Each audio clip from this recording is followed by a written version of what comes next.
you know.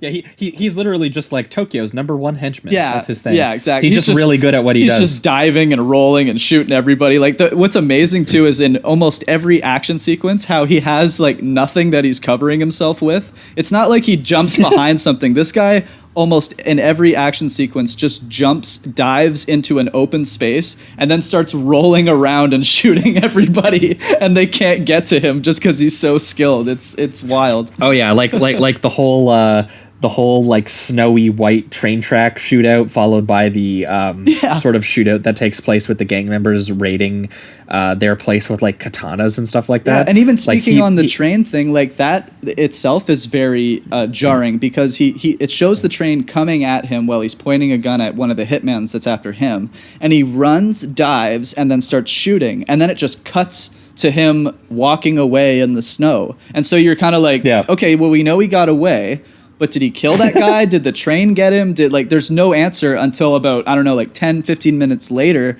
when that guy shows up again and he's like, why did you let me go or something like that? But he doesn't tell you that. So you're just kind of sitting there in the dark for a little while, and it's kind of part of his style, I guess.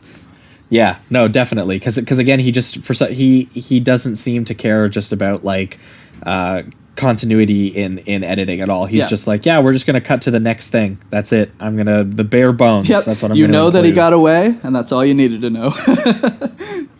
Yeah, well, because I think after that scene, he is saved by a former Otsuka henchman. Otsuka is the head of the gang who's trying to take down who's Karuta boss. Okay, is this the guy that beats everybody up on that hill in that wide shot? Yes. Yeah. Yes. Takes on like 6 guys. So this is where you get some of the more sort of like the thematic elements of the movie kind of brought in, because this henchman basically describes his process of going solo. And Tetsu doesn't respect this guy because he's lost his sense of duty and loyalty. And he doesn't work for his boss anymore. He's solo. He's just, he's a hired gun. Yeah. But you could tell that he still has some sort of ethical or moral code because he saved this other henchman. And he's like, you know what? You really should just think for your own survival, because look how much effort is being put into killing you just because of your relationship to your boss. Like, that's wild, right? Yeah. And then he also has this line that's really important where he says, it's hard to know what's in people's hearts. Their actions are like what sort of like make people who they are. It's hard to know what they really, really feel about you. So having an undying sense of duty or loyalty could come back to bite you in the ass. Right. Which is obviously exactly what happens as we pivot kind of towards the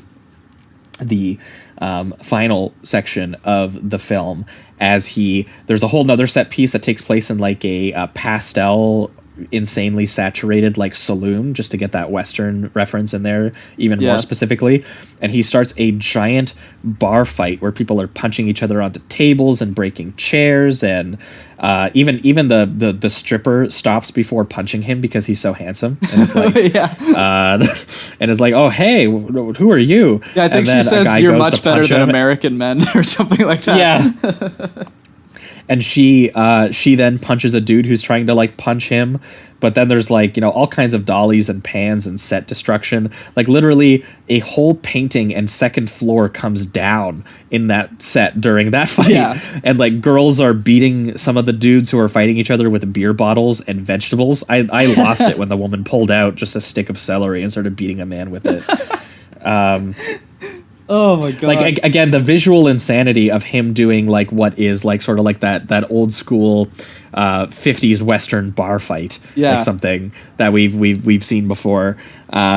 And again, just taking it to the next level, but then also having it be kind of pretty violent. Like some of the deaths in this are, like there is one dude who gets like his eye mutilated when it gets shot, and there's all kinds of hurting and maiming and killing. And eventually, what this does become is a movie about henchmen who put their own bodies on the line for their bosses. Yeah, because really the main characters in this film are all the other henchmen he's hurting, and he realizes that he actually, by the end of the film, has more in common with these henchmen than he does, his actual boss. And the whole point is that he is going to become the Tokyo Drifter, the titular Tokyo Drifter. He's going to go on his lonesome. And there's actually a part in this where one of the rival henchmen basically kills himself to not be caught by them. Yeah. And it's a very effective moment because basically, you know, the henchman who has gone solo, the guy who saved him,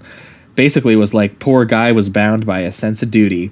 And that's exactly, Tetsu's in that exact same boat. So Tetsu got a look at his future, where eventually he does get caught. Maybe he can't survive. Because again, he does cartoonishly escape every single one of these set pieces.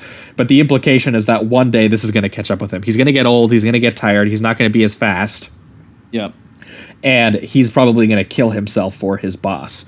Meanwhile, his boss, who is now sitting in a room meeting with this Otsuka character, they're sitting on like these stools and pipes in like a purple room. Again, the set design is absolutely insane. The way that they're sitting honestly doesn't even make sense. They're sitting at like different elevations and stuff. It's hilarious. Yeah.